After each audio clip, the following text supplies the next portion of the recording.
This time we try chicharron ni Mang Juan. Says here it's no pork, so it's fake chicharron made with green peas. Not much nutrition in there.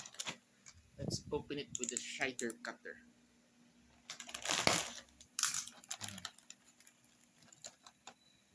Doesn't look like chicharron.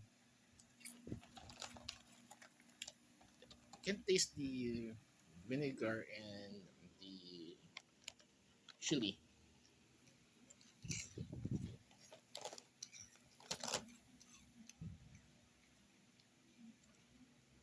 I still prefer the real chicharron to this.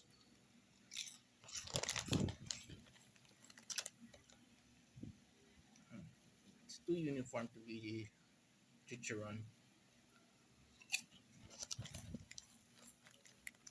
It's good. So this Mr. John.